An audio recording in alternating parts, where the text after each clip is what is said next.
I wanted to hit him. Like, seriously, like, I know I was talking to y'all on the TV screen, and I said, yeah, if I was her, I would have hit him too. I literally wanted to hit him through the TV screen. What's up, everybody? Welcome back to My Twisted Lyf TV. I am Poetry. You are here for another recap and review of This Is Us Season 4, Episode 3, Unhinged. All right, it took me a few days to watch this episode, y'all. Like, real talk. This episode kind of got to me. Sometimes there's things that I hear, I see, I feel, I smell that trigger an episode in me, or that begin to trigger an episode in me, and I need to back off before I lose control. It creeps up on me sometimes, and it's kind of unexpected. So for those of you who've been here, y'all know what I'm talking about, because I'm a vet that's diagnosed with PTSD, anxiety, depression, bipolar disorder, and recently added mood disorder.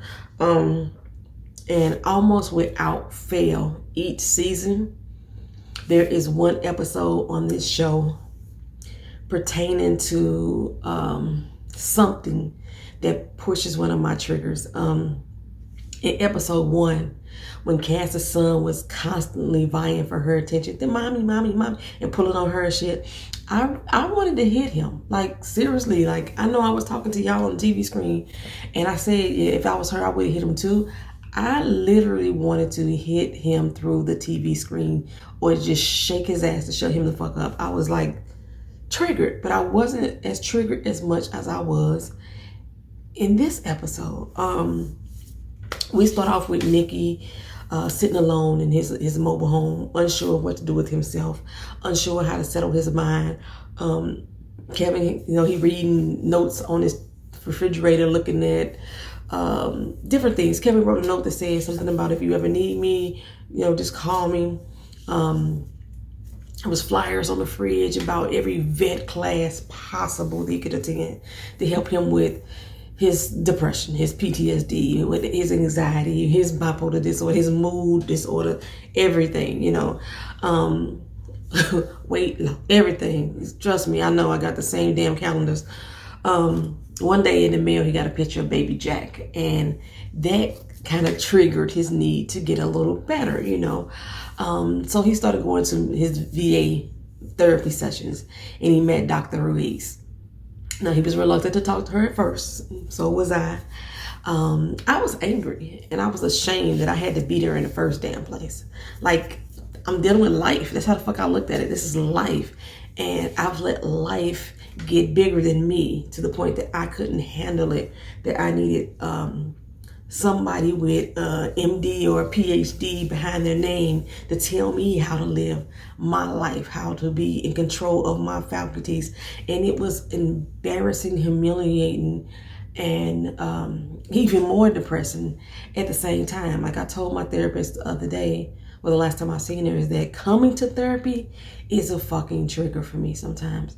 I get anxiety just thinking about going to talk to her and letting emotions run through me that I don't want to feel at that point. I'm getting flustered right now. So it's taking me a while to get through this damn recap, to get through watching the show, and then to get to this recap, because I'm like emotionally triggered. And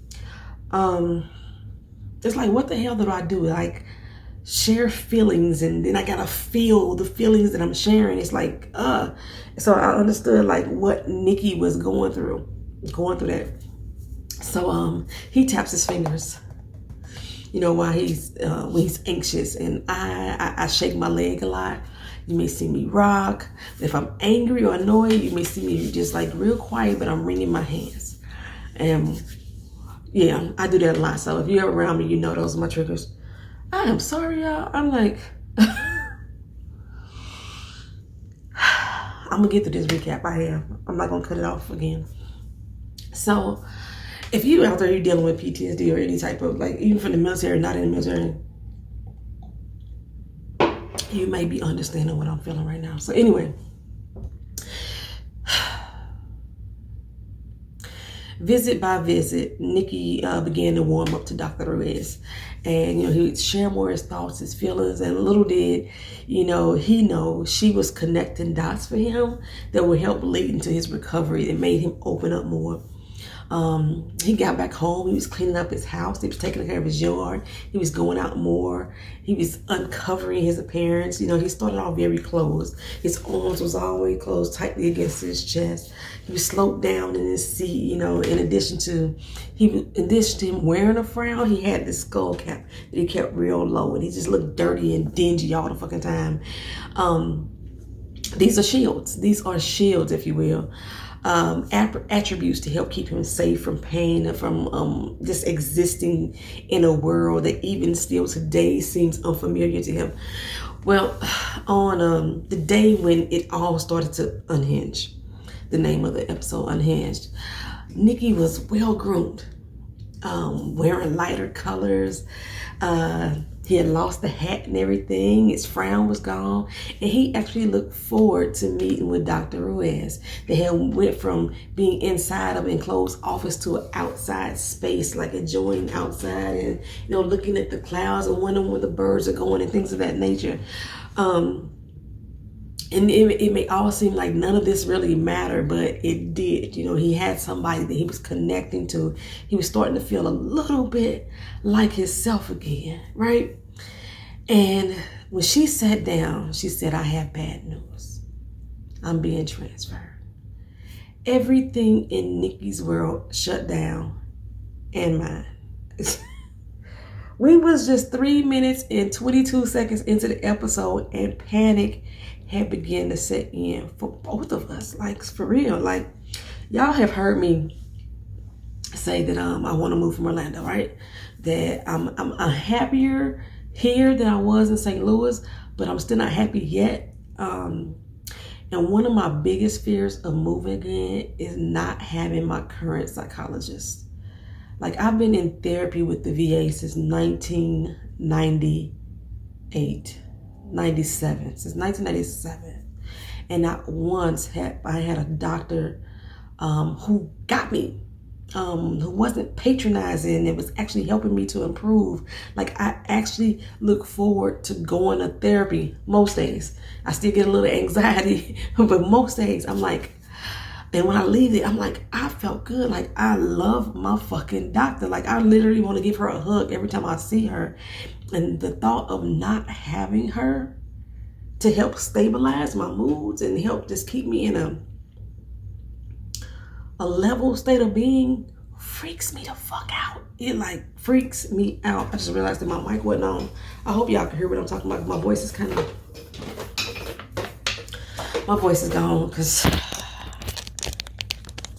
yeah, hopefully it freaks me the hell out. Like, I finally got somebody that I can unleash on that wasn't my daughter. Like, I have really matured and grew my daughter up in her 21 years just for her being my crutch, my safety net to talk to. And I know that I'm directly responsible for her mental breakdowns because she's picking it up for me. Like, she's been that person for me. But I finally had somebody that fills that void. Like, the thought of not having that doctor freaks me the fuck out. It freaks me out. Because every other doctor that I've had, like I said, either been patronized and they wanted to medicate me. They wanted me to be locked up in a psych ward for 6 months instead of actually talking to me or having a conversation with me like I'm a normal person and not generalize everything I say and do, to help make me deal better with the conditions that I'm diagnosed with. It is terrifying to the point that I was having an anxiety attack and I couldn't finish the episode. And every time I started back up, it just like I started trying to watch something else. I started doing other things. I watched other TV shows. I did other recaps. I did videos on other channel. And then I sat down to watch This Is Us again. It just drummed these feelings back up. I am really fucking emotional right now. So I'm trying to get through this damn recap.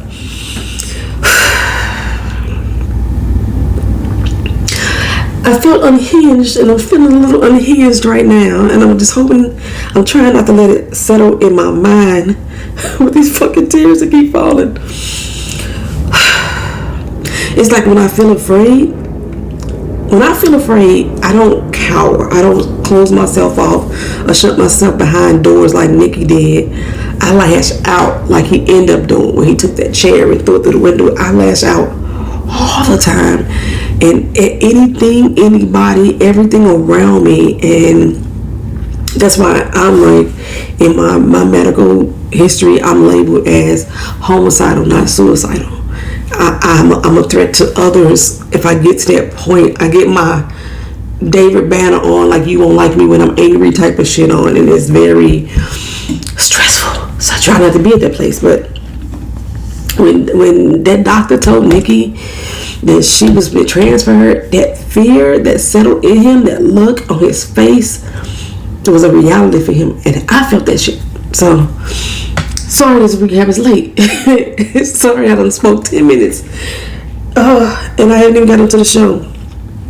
She should have told him later. She should have told him after that session. Anyway, Nikki stormed away. He stormed away from the table, went back home, found comfort in his bottle. The only thing that he can trust, the only thing that has been loyal to him is the liquor that swirls around in that bottle. And Nikki saunters drunkenly all over the place. He went to the last place that he was at with Dr. Perez. He picked up the chair and he hurled it through the window. It's the window where Cass was having her VA session on the other side. Now, I could have sworn Nikki had thrown a brick at first. I didn't realize it was a whole fucking chair. Like, and he didn't even bother to put his bottle down. You know, as soon as he hurled that chair through the window, he took another swig. You know what I'm saying? After he was released from jail, Kevin shows up with his ficus.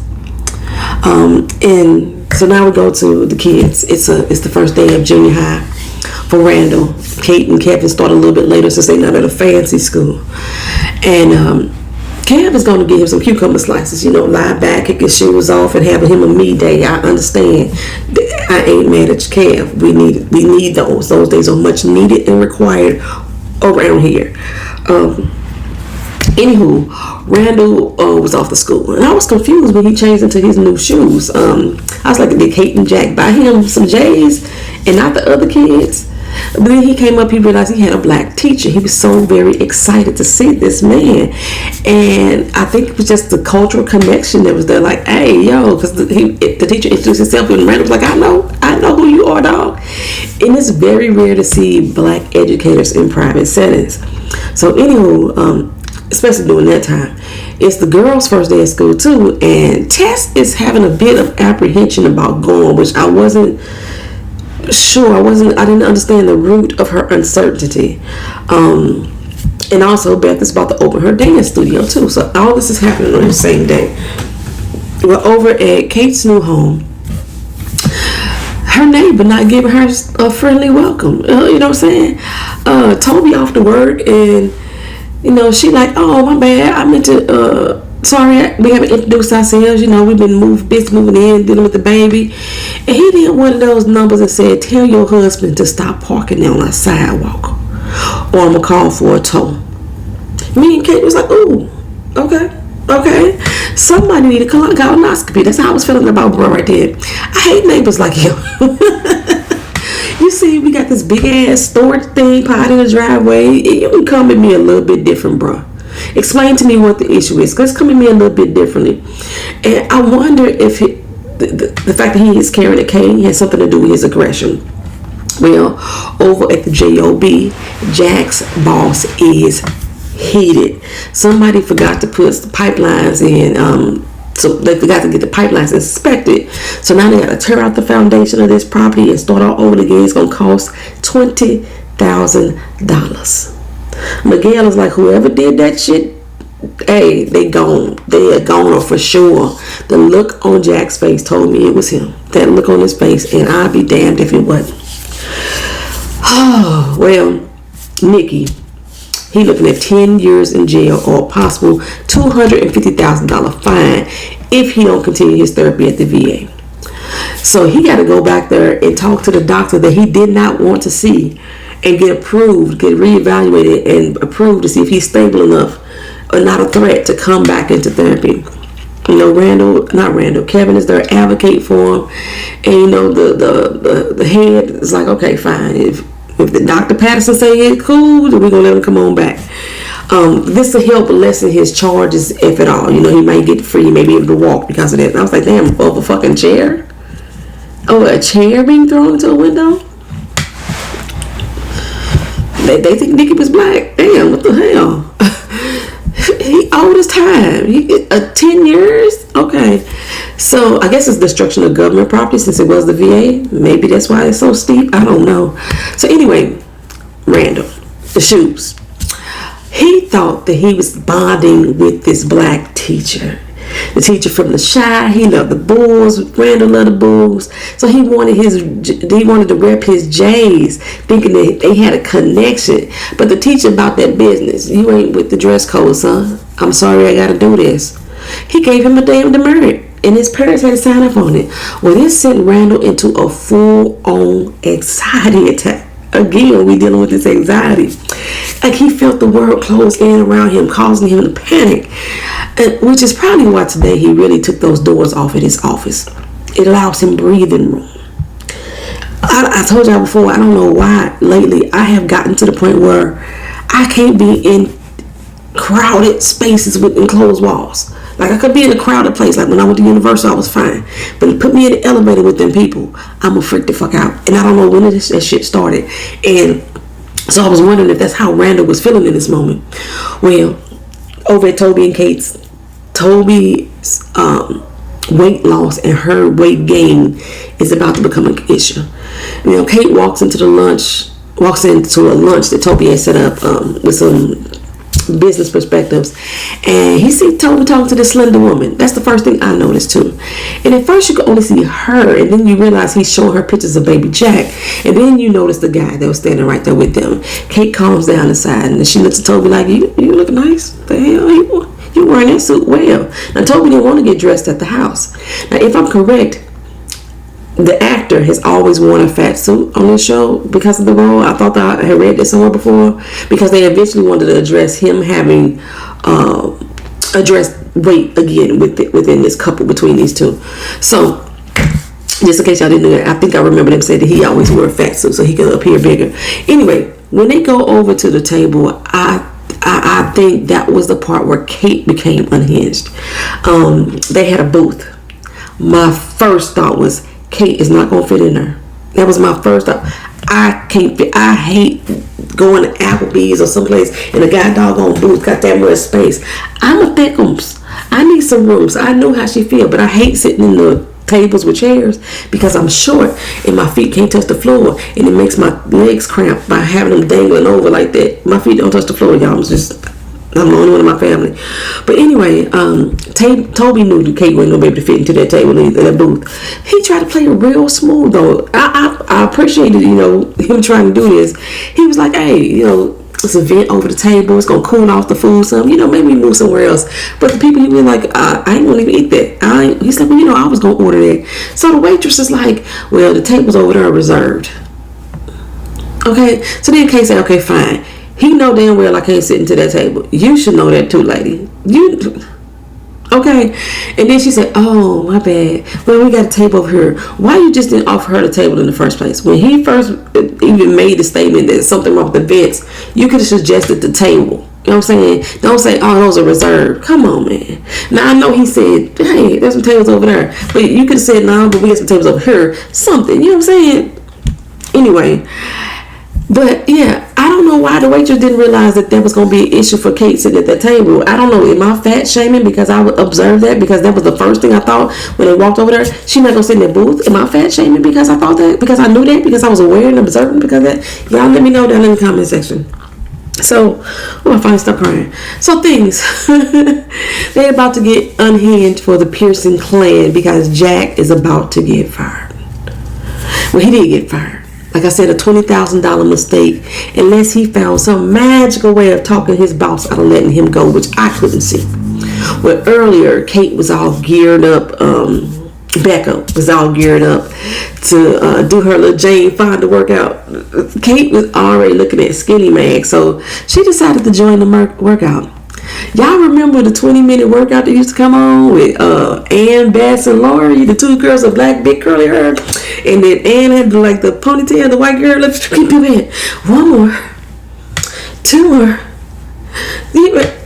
You know what I'm saying? I used to get up early as heck and work out with them, baby. I used to get up, those jumping jacks, then kick my butt, and them jumping jacks, then they kick my butt, and they kick my butt. Now, if I try them again, Bess, she had the really big poofy curly hair. She thought she was on flash dance. She would be camp like this. Roll the neck.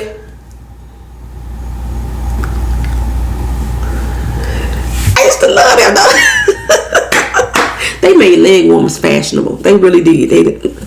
Well, anyway, Randall comes home to calls home to tell Becca that he got in trouble. He freaking out. But Kevin got the phone. He like, really, dude? You gonna call mom to tell her that you got in trouble? You think that's gonna help you stop panicking? Hang on, I'm on my way. So I found it interesting that it was Kevin to the rescue. I really did. I honestly think. Well, I know we talked about that in last week's comment section. I honestly still don't think that Kevin was intentionally trying to embarrass Randall. I watched it over again, but I do think that once his friends started, clowning him, that Kevin took pleasure in it. I do think that. I don't know why Kevin is like that though. I still blame it on his fucking grandmama, But Kevin seems to have shown up for Randall in the most strangest ways, and it's usually around the moments when Randall was in panic. Kevin is the one that shows up. Right now, Kevin is showing up for Nikki, and who happens to be there? Cass's kid. I forgot the kid's name though. So y'all let me know if y'all remember. They helping him figure out. He helping him figure out what vending machine to go to because he's used to being there. And I was really surprised that he was there with Cass, because when she was in her AA meeting, she made it seem like her husband had left her and took off with her son. Like she had no contact with them. Did anybody else feel that, or was that just me? Okay, so it seems that my theory was right. Cass and Kevin, they gonna meet, and I think they gonna hook up and eventually get married. That's just my theory. Well, out comes Cass, and she has the best, the realest reaction I've seen a mom on TV have in a long time. Like, who are you, and why is your 40-year-old ass hanging around my 9-year-old son and calling him friend? Okay, that tickled me so, but I was like, exactly, girl, exactly. You gotta be careful these days. You gotta be. At the same time, it was really charming to see Kevin and the son bond. So we knew it was innocent because we was watching it, but as a mama coming out from the back, like, who the hell you are and talk to my son? Talking about you his friend. You 40, he 9. You know what I'm saying? But I still enjoyed the bond that he had with that little boy. I did. Okay, anyway. When Nikki came out and Kevin had introduced him and his uncle, she was like, "Oh, you the dude that threw the chair at me." He's like, "Look, don't flatter yourself, ma. I wasn't throwing at you. I'm saying about you." Well, Nikki says that the doc cleared him for services, but the doc also tells Kevin, "Don't get your helps up. Nobody can help him if he don't want to be helped." And although I agree on that theory to a certain extent, I hate doctors like that. I hate doctors who seem to have already written you off and they haven't even really tried. He's going to be the doctor that's like, one shoe fits all type of method, and that don't work for everybody. Like for myself, I seem to be highly functional, which leads caregivers to the impression that I'm wasting their time. I don't need help, but when I break, it gets ugly. So Randall, like I said, at his campaign office started an open door policy. Matter of fact, an off door policy. He removed the hinges up off there. He moved the door up off the hinges. And it may be a little bit untraditional. That's not the word I was looking for. I can't think of what I was going to say, but it's not the norm. And he's taking complaints from the constituents. But he's taking so many complaints, he's not able to do other tasks. And I could always see Jaywan is going to, start feeling unheard because he keeps bringing up this proposal that he has. And even though Randall seems willing to listen, something else always comes up. And that Bernice is working my nerves and Jaywan's. She may be the most experienced, but there's a way that you talk to people, girl, and she comes off really abrasive when it's not even warranted. And she works my nerves. Well, Kate and Toby, They make it back home, and here comes the breakdown. Toby is elated that the lunch went well, and obviously got the business he was going after. And Kate is like, take off your shirt. No, sweetie, you don't want to see the matted chest hair. Take it off. Take it off. I knew he was going to have some pendant abs underneath. Katie said, how can I have baby stress weight gain and you gain Popeye arms from baby stress? Make it make sense. Make it make sense. And I knew she was going to be offended. Toby been hitting the gym hard at lunch, before work, after work, on the night grocery store runs. He been doing CrossFit. I swear I get tired looking at people do CrossFit. They make me physically drained just watching them do CrossFit routines.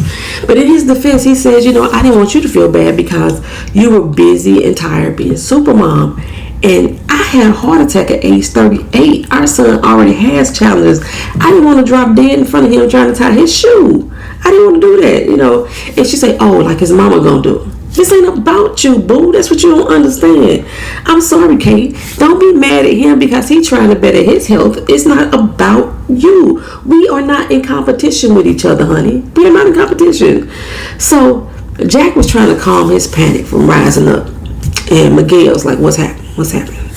Oh, he fired you? Oh, we're going to see about that. So Miguel marched in there like, hey, if he go, I go. He been here 20 years. I was like, 20 years? It's been 20 years he been working at the job with you? 20? Damn, how old are the kids supposed to be? How long did you and Beth date, back a date before y'all started having kids? I didn't think it had been that damn long. Anyway, he's like, I'm your biggest accounts manager. I done brought in 5 of the 8 deals we had in the last year. So if he go, I go. And I'm going to be taking most of my clients with me. So if losing $20,000 a day is worth more money than how much you going to lose in the long run, then we out of here. Deuces. Let me know what you think. I was like, oh, Lord, they're going to both be out of a job that day. But they wouldn't. Thank goodness they wouldn't. After that 20-minute workout with Mom, Kate hopped on the scale. I think she was expecting instant results. That scale can hinder your weight loss more than anything, baby. It plays with your psyche. Present-day Kate is on the porch in her feelings, and a nasty neighbor comes by like, what part of tell your husband not park on the sidewalk don't you understand? Kate is like, not today, homie. Not today. I just found out my husband been hitting the gym while I'm taking care of the baby. And, but I called it that Kane had something to do with it. She said, sorry, you're having a bad day. I had a stroke 2 years ago. Almost sent me to my grave. You know what I'm saying? Now I had to learn how to walk, talk, sing, do everything all over again. And when I did, my job fired me. And now I struggle to walk 1 mile around the block every day. And I can't do that if your husband blocking the sidewalk. So if he got that car getting there tomorrow, I'm keying his car. Then he stormed off. He said, this is me storming off. I don't move fast, but I'm going. He was like, you know what I'm saying? But anyway, Kate problem seemed kind of small now, don't they? Kate seemed kind of small. But sir, your disability does not give you the right to be an asshole. That's just how I feel. But I think he's about to become Kate's best friend. I really do. Well, over at RB, Beth asked the girls how was their first day at school. Deja got a text. She leave the room. Annie says Zendaya is her math teacher. And I'm surprised that they don't have one teacher for all classes at that age, but that's fine. Tess, I still don't understand what her disconnect is about. Well, Deja heads outside and look who's out there. It's Malik. Boy, this is 2019. You don't just pop up on people's house. Anywho, I kind of like Malik. He's a little wise for his age. He comes over to tell Deja, I got a kid. I didn't want you to hear it at school or through a text message. And I was like, that is real mature of you to do, young man. Much respect to him. I was wondering why he had custody of baby Jay. And the mom and her parents decided they was going to get a baby for adoption. And him and his family was against it. So they took the baby in. And Deja don't know how to feel right now. I mean, you can tell she crushing hard. Well, after Nikki's session, he hit the bar across the street. Kevin is hot. You want to go to jail? Because that's where you're going to end up if you keep doing this like this and not taking it seriously. I done came up here for you twice. Did nobody ask you to come over for me? You are my family, dog. At least be grateful. If you can't be grateful, be at least understanding. I was sober until I came up here to you. And now you stressing me the heck out right now, making me want to drink. I need a meeting. You coming with me. I don't care. You can sit in the doggone car, but whatever you do, you ain't standing here. Nikki looked at him like, who you talking to? Kevin put that bass in his voice. Get up now. He sounded like a daddy right then. He was kind of sexy to me. Oh God, I'm starting to like Kevin. Oh my goodness. Whew. Anyway, it's 6:52. Randall was leaving for a meeting after with the other councilman at 6 o'clock. And Bernice had already displayed her disapproval. Like Jay Wine has said something before about, he need to get rid of her. And Randall has he caught all her little shade she been throwing, and right now she's requesting to put the door back on. Like she know better than him. That's her final straw. Randall had to check her. So in the most polite way he did. And he's like, I'm the councilman here. She said, well, start acting like it then. Wait a minute, woman. Start getting those in charge on your side, not every Joe Schmo off the street. Your lack of expertise in his job, your activity is starting to show. Randall's like, so what you trying to say? She said, fire Jay Wine. He too busy trying to be your friend instead of your chief of staff. Randall said, you need to ask. I was like, Randall, you need to ask yourself if this is the type of office you want to run. Jay Wine helped you get to that doggone officer, so obviously he know a little bit something about the job. And Bernice is working my doggone nerves. Well, Kev go to the AA meeting and thanks Nikki for coming. Nikki said, I'm just here for the snacks. You know what I'm saying? It's not like Kev gave him much choice for real. I mean, he could have sat in the car, but they get to the circle, and lo and behold, there is Cass. I told y'all. She still got a chip on her shoulder, though. Like, you really gonna sit next to me? I guess not. Well, we finally get to know what's wrong with Tess. She's still struggling with her identity. She thought going to a new school that she could just be herself and not worry about, about coming out. But then some girl asked her about some boy, and she said she was hot, and she don't know why. I mean, you can still appreciate the opposite sex and be gay. Let me tell you that right there. I said it like I don't know, but I think you can, because like I could see a beautiful woman and be like, oh my god, she's cute, and I'm straight as a motherfucker. You know what I'm saying? I'm not hetero. I'm not, what the fuck? I'm not homo. Is that it? I'm not gay, but I still can see a beautiful woman and appreciate the fact that she's beautiful. You know what I'm saying? Okay, anyway, so if you gay, you can still appreciate the opposite sex and not, but they kids. Okay, so I understand where Deja is coming from. Not Deja, Tess is coming from. It's a lot of confusion to deal with, especially like I don't say that this boy is cute, so now she think I like boys, and she might be trying to hook me up with boys, but that's not why I'm at. So I understand her. But it was so beautiful to see this moment between Deja and Tess. It's like they becoming really sisters at this point, and Deja done shared with her about Malik. It was a beautiful conversation. So after Randall showed up after Kev showed up to Randall's school and forged Becca's name on the chick, they had a moment back home. Randall confided in Kev about the panic attack, and he had already told Kate. So Kate come in and confessed about kissing Stewart, and in a not so obvious way, Kev told Kate her weight really don't matter. When she asked him about would he date a girl bigger than him, he went to the height. I'm gonna marry Cindy Crawford, and she way bigger than me. He was talking about height. Anyway, well, Jack and Miguel still got their jobs. Jack called him up and said, look, if you ever need me, I'll be there. If ever you need me, I'll be there. I'll be around.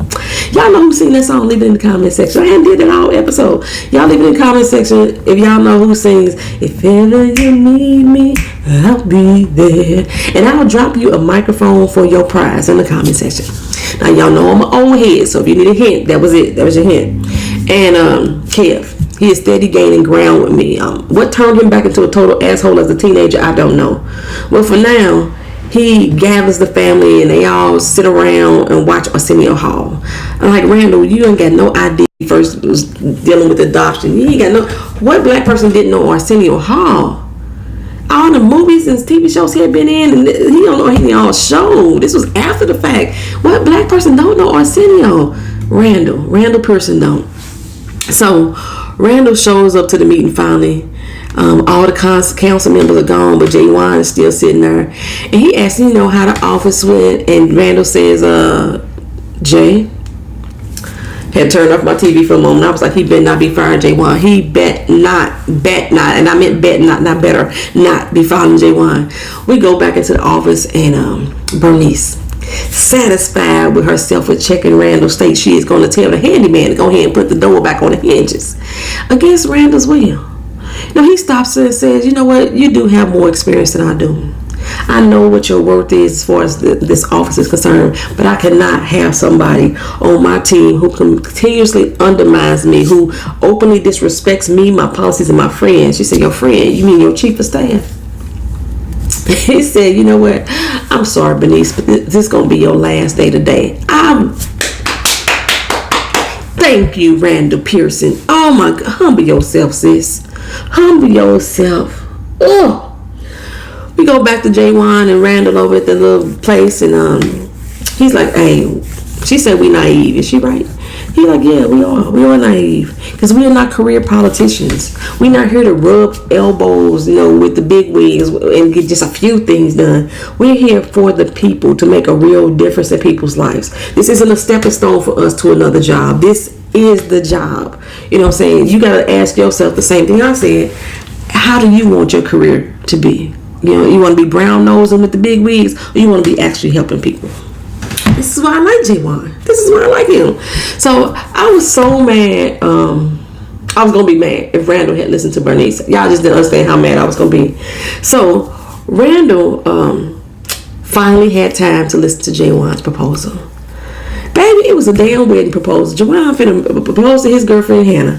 I thought that he was trying to get one of his campaign ideas out there, and I wonder if Randall thought that, or he knew that it was going to be a wedding proposal idea to begin with. I was like, oh my goodness, right? They are friends. You know what I'm saying? They are friends. Anywho, Kevin is pouring his heart out in the AA meeting, and he said, I don't even know what's the point. Why am I even trying to be sober right now? I have no reason to be sober. I lost a good woman in my life. I gave up a good movie. You know what I'm saying? He kept saying that he had to think about different things to make him want to not drink. So he would think of his nephew. That's all he got is to think about his nephew. I was always wondering why he kept saying stuff like Panda Giraffe Stadium, things like that. And then he explained it to, like, his therapist told him to picture something that makes him not want to drink. So he thinks about the baby's room, And I think it's more family. I think that's family is what the real big deal is, which is why he gave up the wonderful woman. Anyway, he goes on about becoming the new face of the ARP ads, and Cass just busted out laughing. This is so stupid. I mean, she was cackling. Then Nikki started laughing. Kevin is confused at first, but Cass and Nikki are laughing so hard till they red in the face, baby. I mean, the lead person said, excuse me, I'm going to need y'all two to calm down. Calm yourselves. When she said that, the laughter got worse. Pretty soon, Kevin was laughing right along with them. Everybody in the room looking uncomfortable, and they are just laughing, having a good, hearty laugh, too. Baby, the doggone lead asked him to lead an AA meeting. I remember when I got kicked out of my stress therapy classes. Matter of fact, I got kicked out of my regular group session too. I can't be in group no more. I got kicked out of it. Sometimes I be feeling like too in the group sessions, like this is really fucking stupid. I do think laughter is the best medicine. And like I said, I knew it the next morning. Kate was in her driveway, sans Toby's car. She got the dog with her. Is it Disco or Sonic? I don't remember. And baby Jack, nasty neighbor, had told her, he wasn't fast walking around the block, So Kate come out there and she's joining him and says, no, I'm not fast either. So they began to walk off together. And I knew a friendship was going to form there. And he like, what did he say? We like the scariest gangsters in town in the neighborhood. So yeah, Kate has a friend, and I can't remember her damn friend name again. Oh my gosh, Madison. I love Madison as her friend, but I like the fact that she at least have a neighborhood friend, somebody that they can lean on each other for moral support. Yeah. That's all I got for y'all. Thank y'all for being patient. Thank y'all for coming back and sitting here with me doing this recap and review. This was a struggle for me to get through. It really was. But yeah, so if I'm not in the comment section too much, that's why. But yeah, I try to be like I used to be. I gotta give y'all microphones. Whenever you need me, I'll be there. I'll be around. That used to be jam. Whenever you call me, I'll be there. Alright, so like, comment, share, and subscribe.